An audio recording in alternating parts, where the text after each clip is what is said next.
and welcome to a Sober Girls podcast. Thank you so much for checking us out. I'm your host, Sherry, and I've been through my own ups and downs with sobriety. And if you're listening to this, then you have taken the first step to making a change in your life and finding a community to help you through your sobriety. Now, let's go through this journey together. Good morning. Happy Wednesday. What's up, fam? I hope that you're doing really well. I hope that you're having a great start to your week and everything is going well. And if not, I just hope that whatever it is comes to a resolution quickly for you. I know that for me, I have been going through it, and oh my God, I am so glad that prior to my world legitimately falling apart, that I had the option and ability and tools in my toolbox to help me get through and get ready what I was going through at the time to get ready for today. And I know that sounds like a lot of mumbo jumbo, so I'm just gonna wheel this on back for you. On Saturday, we had our home meeting, obviously, and we didn't have really a topic at that time, and so the gal who was leading the group spoke up, and she said that she had to tell on herself. And I thought, holy fuck, like, what has happened? And luckily she hadn't drank, but she had gotten to a place in her sobriety where she had gotten complacent. And that might sound not so bad to some of you, but for a lot of us who are alcoholics and addicts and in a spiritual program of growth, complacency is dangerous. Complacency is the cousin to relapse. Once you start getting those thoughts and feelings in your head, once you start rationalizing and justifying certain ways that you feel, your negativity, your bad moods, the way you treat people, how other people piss you off, how you're not responsible for certain actions. Once you get to that place of complacency, you're headed down a really bad road.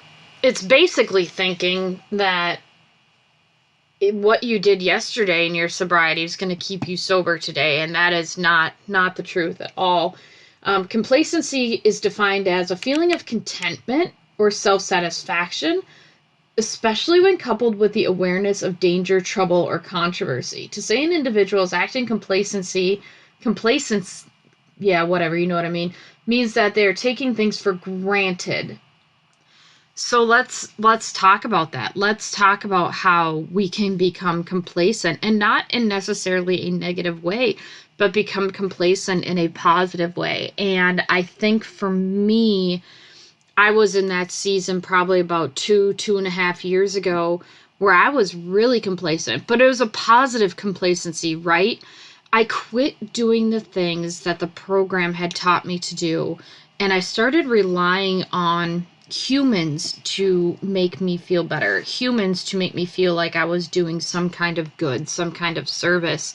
And that actually can be a spot of complacency, because when we rely on human beings, when we rely on the judgment, preference, happiness, and basically the overall acceptance of others, we are stepping out of what we have been taught in our program of self-resiliency and doing what we need to do to stay sober.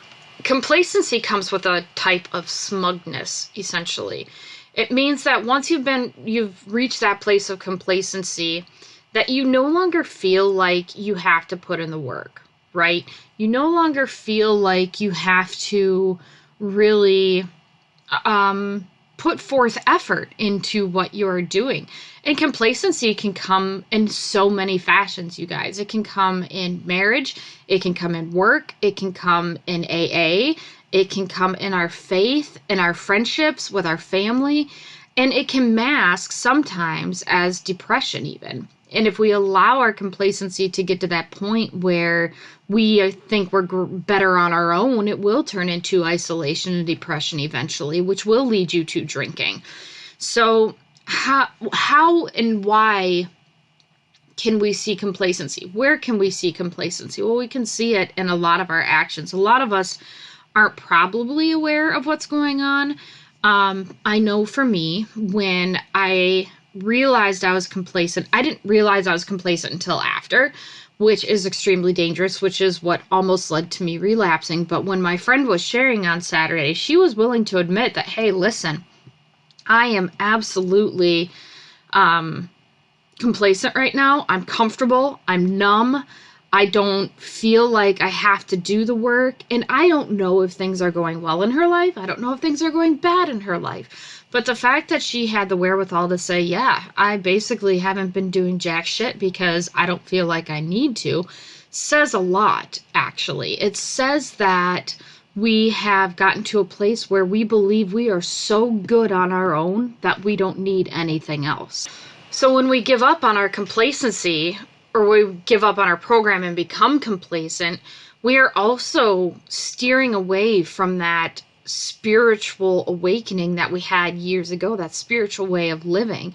And again, not a Christian thing, not a Muslim thing, not a Jewish thing, not a religious thing, a faithful thing, a higher power thing. When we step away from our higher power and become complacent and take everything back because everything's going so well, right?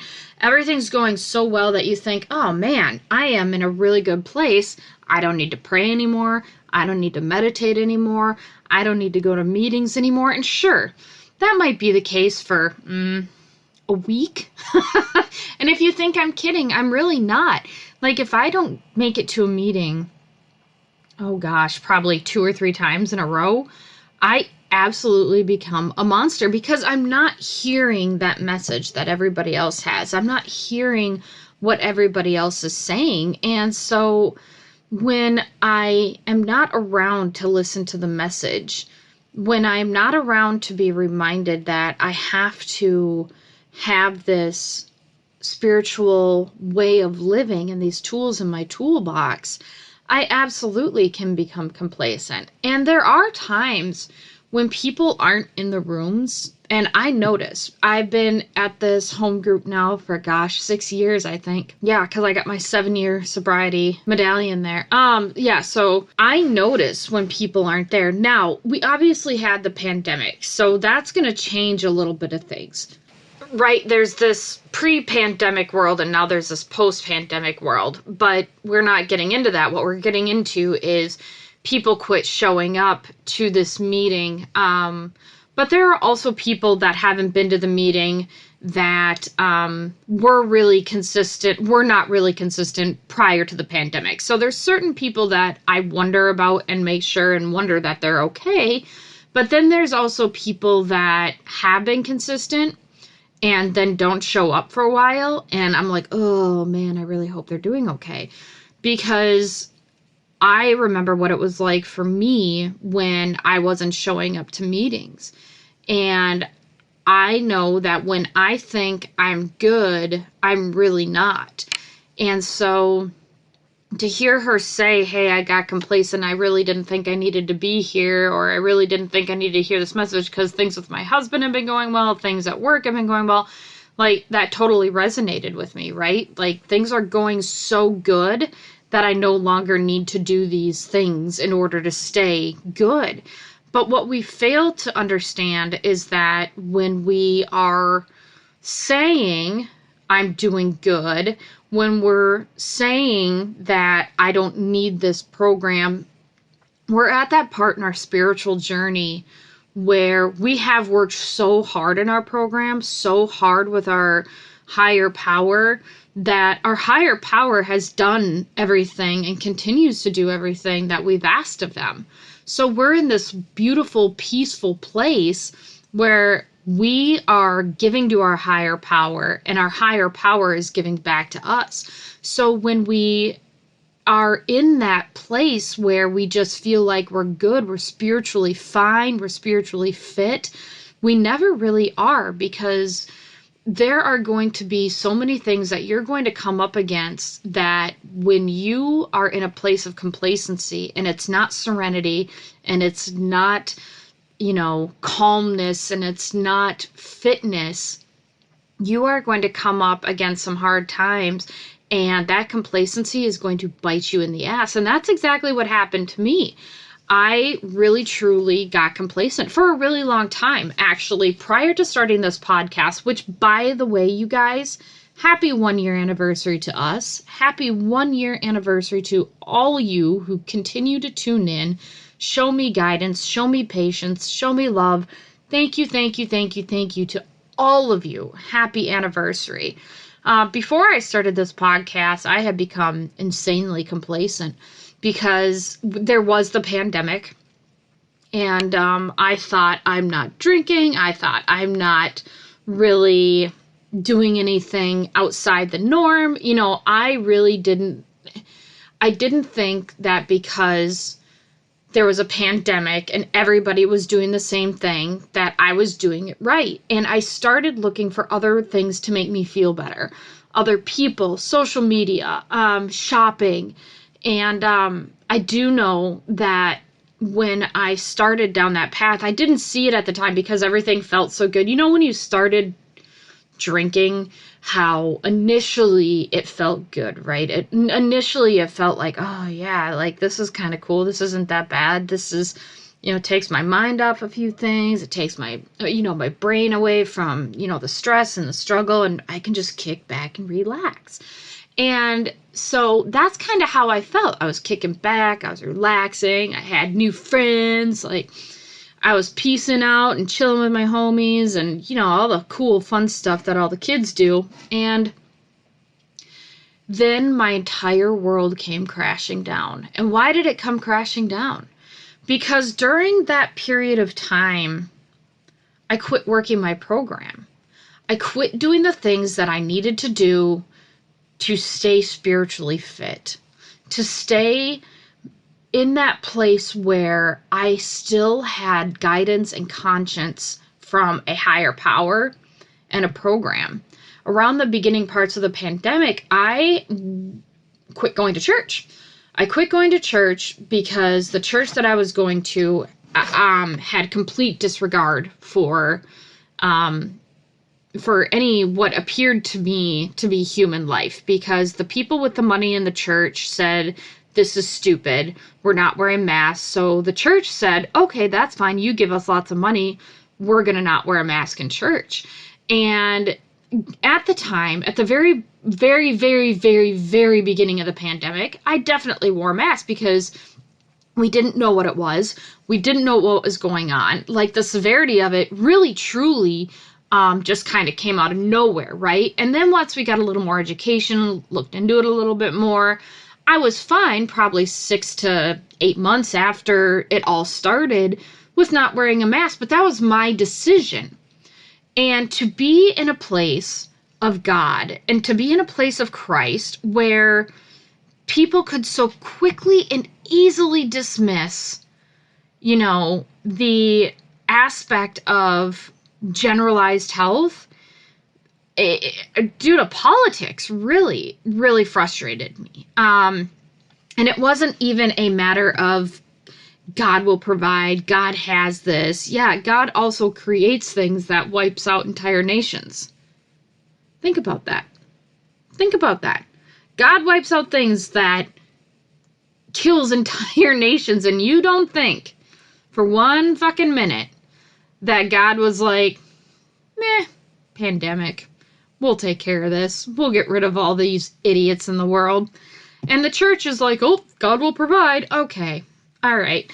God will provide if you have a lot of money. God will provide if you do what the church says. And that was the feeling that I got from my church. So I'm already feeling attacked, right? From the one place where I should feel safe, I'm already feeling that men are speaking. And when I say men, I don't mean men, you guys. So don't get stupid.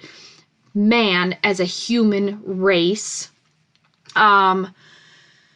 is speaking for God instead of letting God speak for God. So I quit going to church, and then I had AA meetings online, and they weren't the same, right? So the AA meetings online weren't the same.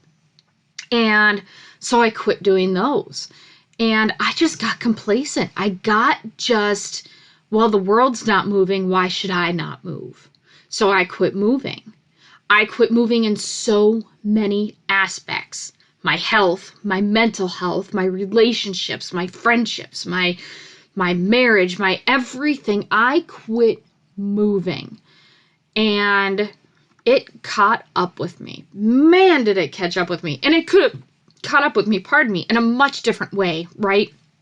I mean, it could have eventually gotten me out of my house, made me lose my cars. It could have, I lost my job. There are so many different aspects of the pandemic, or my behavior, sorry, not the pandemic, but my behavior surrounding the pandemic, that could have absolutely gotten me to a place of drinking, which it almost did, or losing things in my life. And so for me, once I realized that I was complacent, and once I realized what I had done to myself, because nobody did it to me, you guys, not a single soul did shit to me. There were some women in my life that definitely fucked me over, but the reason they did that was because I allowed it. I allowed certain things in my life to happen to make me believe that that's what I deserved, that I needed those friendships, that I loved those friendships, that those are things in my life that I absolutely need, blah, blah, blah, blah, blah. And they're not. They're absolutely not things that I need in my life. Those women were not things that I needed in my life. But in my complacency, I thought that fakeness, that cover for trauma and pain were what I needed.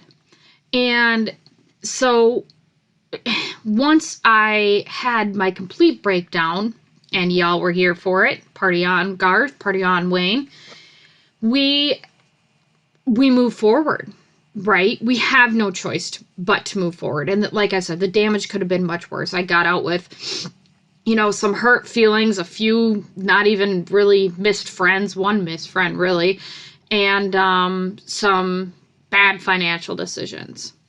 But I didn't drink, and I didn't lose a lot in my life. I didn't really lose anything in my life except for myself. So I had to get my life together. I had to get my finances together, of which there were a lot, because I was so miserable inside. I didn't tell a fucking soul. And there were things going on at home that if I brought up, I was afraid that I would get chastised, because in my past I've been chastised for them. I had been controlled before, and I didn't want to be controlled. I had been told I couldn't have or do certain things, and I didn't want to feel that way. I didn't want someone to hurt my feelings more than I had already been hurt. So I had gotten myself in a little bit of financial trouble, but I took it upon myself once I got out of my own way and out of my own pity. I actually managed to get myself onto this debt management program. I didn't want to declare bankruptcy. I didn't want a loan. I am responsible for myself. So I said, I'm going to take this debt. I'm going to get in touch with this company, and they have been amazing. Now here I am. I'm rebuilding my credit again when it was damn near perfect. And it sucks. So, complacency can do a lot of fucking things, because now I don't have my cars. My starter, we thought, went out on the red car, and that's not what happened. The engine is dead. And I'm not even going to address that. It is what it is at this point. And then the axle in the rear of our Ford Explorer went out. And so now we're carless. And I don't have good enough credit to buy a new car. And I know that those other two cars are going to get fixed, but there's other mitigating circumstances in my life that aren't allowing me to move forward right now. So the only thing saving my ass is AA. The only thing saving me is that I came out of a place of complacency at just the right time. Yes, I don't have enough credit to buy a new car. That's fine. Yes, we're down to one job in the house right now. Luckily, my husband got a new job and he started today. So, okay.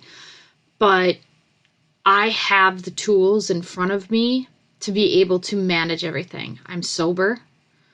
I know what to do if I can't afford something or something needs to be fixed, I know I don't have the credit for it right now, but at the same time, I have the ability to ask people, hey, can you help me out? Hey, can you loan me this or do this? Because having that humility and being able to ask for help is a huge part of spiritual growth in this program. Nobody likes to ask for help, you guys. Nobody likes to ask for help.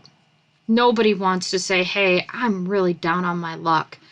I need some help. But when you do that, when you're honest with yourself, you can be honest with others. And I have been working tirelessly at honesty with myself. And it has felt so good that when I get asked a question, I'm not hiding anything. I am not lying about anything, because I came out of that place of complacency and said, shit, I better get my life together, because if I don't get my life together and shit hits the fan, I'm not going to know how to handle it. I'm not going to know how to deal with it. So while I hate the idea of complacency, while I hate the season of complacency, I think for me in this aspect, it taught me something. It taught me that if I get complacent, if I don't do the work, if I don't do my job, if I don't do the next right thing, if I don't do what is suggested in the program of AA, if I don't reach out to my sponsor, like all these things, you guys, when we don't do them, they will come back on us tenfold. And if we're not ready, it is going to be really, really hard. It is going to be so painful. It is going to be unbelievably tenuous. When I tell you that I did not have a spiritual awakening in AA until further into it than I wanted to, that is the God's honest truth. I definitely had it when Brandon died. That definitely shook my world up. But that only shook me to the point of making sure that I stayed sober. It didn't shake me enough to the point where I realized without my program I was going to truly be heading down the bad path. It was just enough to keep me sober and keep me in line and keep me in the rooms. But it wasn't until this past year when my entire world fell apart and I realized, oh my God, I really have been hanging on to this for so long. Even after Brandon died, I still hung on to my sobriety. I was still white knuckling it. I was still in this point and place of, okay, I'm not going to drink, but I'm in charge. That spiritual awakening really didn't happen for me until 11 years into sobriety, 11 and a half years into sobriety, because I'm coming up on the 1 year anniversary of my life when. So, I really didn't apply any of the spiritual aspects of things. I was applying the suggestions and what my sponsor would tell me and the steps, but I wasn't doing the spiritual part of the steps. I wasn't doing the spiritual program because I had left church, right? I had left the one place that made me feel close to God, and I forgot that when I leave a room, that doesn't mean that God stays there. God goes with me. My higher power goes with me, and I forgot to take him everywhere I went. And now, when I don't go to church for a Sunday, I feel miserable. And that is when I have to work harder at communicating with my higher power. When I don't go to AA on a Saturday, I have to work hard at making sure that I stay in my program, that I do the things I need to do to get me through not just the next day, but to the next Saturday. I know that it's important that I show up and do the next right thing. Because if I don't do those things, if I just sit at home on my computer and let everything tell me how to feel and what to do instead of actually doing them, then that's not going to be good for me. So if I'm being honest with you guys, like my absolute worst thing that could happen to me is happening. It's actually put me in a position where now I really have to rely on God. I really have to be able to work on my program, work on my spiritual fitness, work on those things that actually matter. Because when I'm trying to do things on my own, clearly I'm not doing it right. And not only am I not doing it right, but I'm putting myself in a position, I'm putting myself in and my family in a position of, getting screwed over. And I'm not saying that I am solely responsible for everything that's going on in my life. I am not saying that I am solely responsible for what, has transpired. And, but I do realize where, had I not taken certain steps and had I not done certain things, I would be in a better position than I am right now.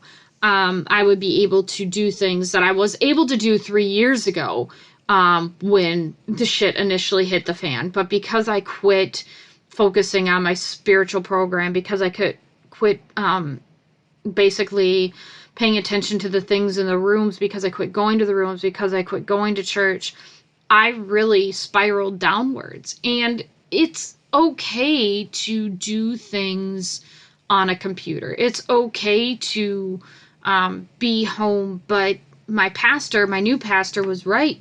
There's a time and place for everything, and there's something about being out in the community. There's something about being out in, like people.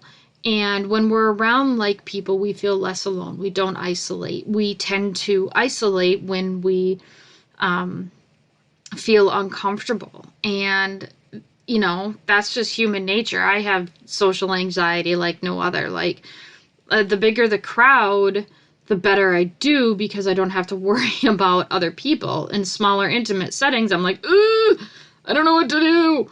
So, it's just a matter of being able to use the tools in our program and not getting complacent. And I just wanted you guys to know that, again, here I am being perfectly imperfect, and basically the tools in my toolbox have always been there. I just decided that I knew how to use them better than my program did or my higher power did.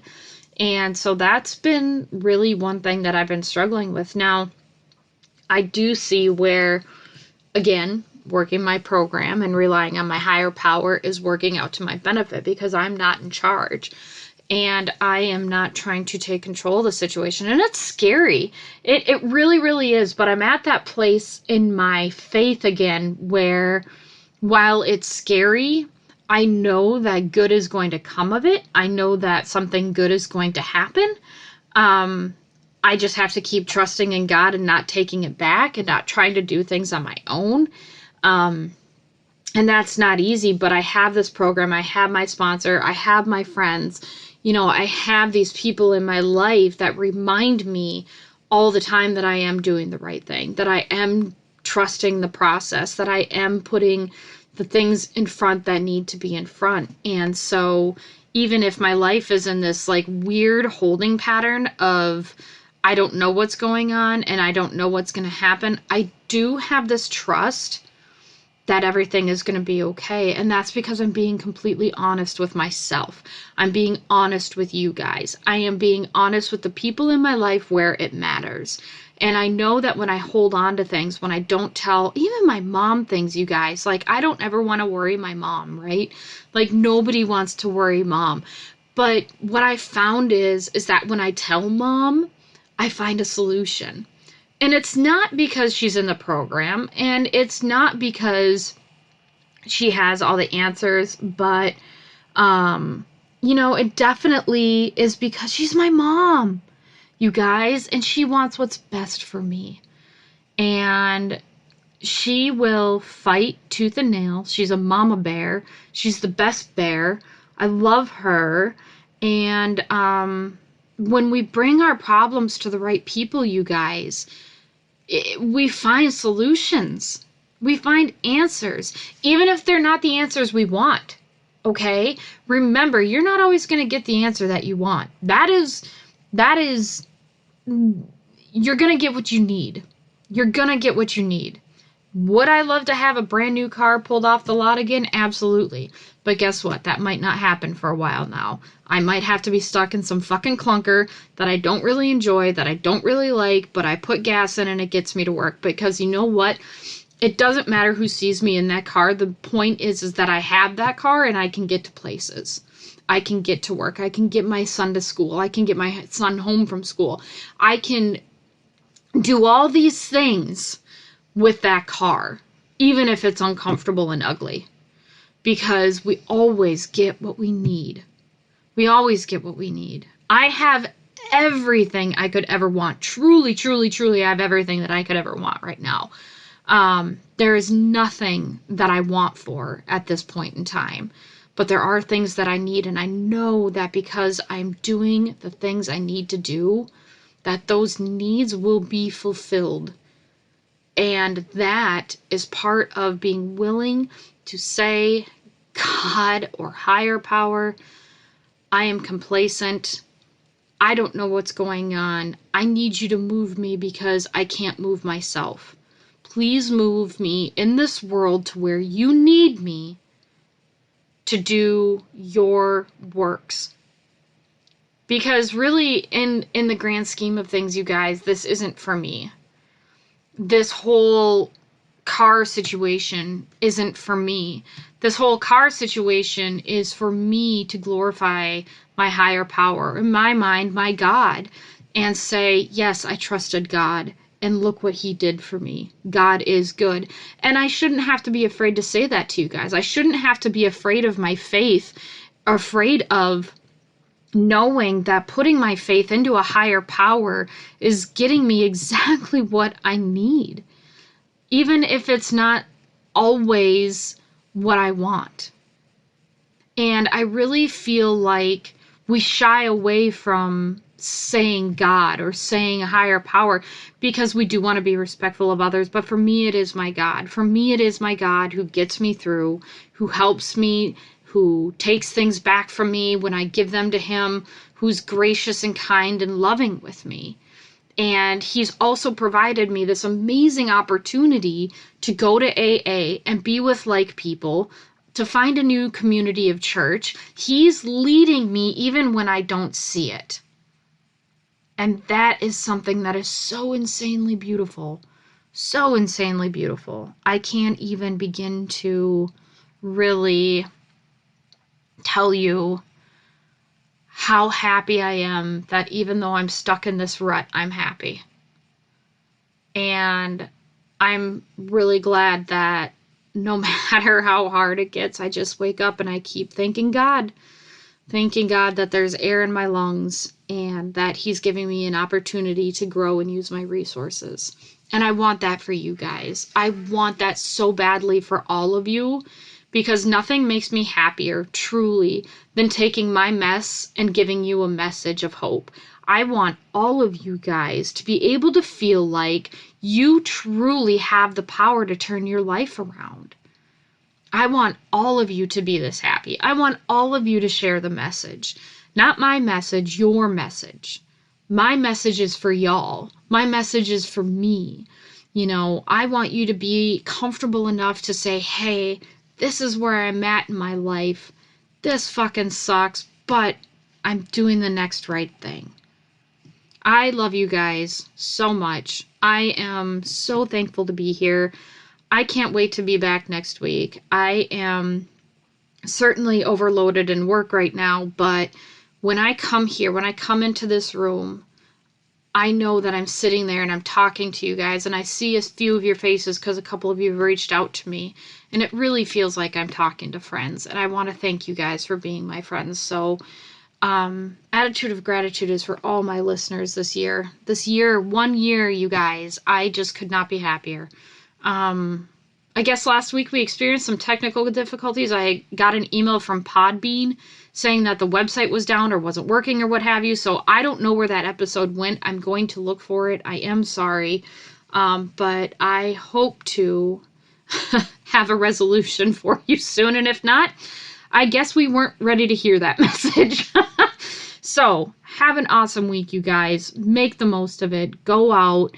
Try something new. Get outside of your comfort zone. Give something to God that you weren't willing to give to Him earlier. And until next time, fam, be well. Thank you for joining us on a Sober Girls podcast, where we get together to talk about each other's experience, strength, and hope. I hope that today's episode was something that you needed to hear today, something that you can carry with you. I really look forward to our time together. Don't forget to check us out on Instagram at a Sober Girls Pod. Also, you can check us out on Twitter at a Sober Girls Pod and our website at a sobergirlspodcast.podbean.com. Till next time, be well, fam.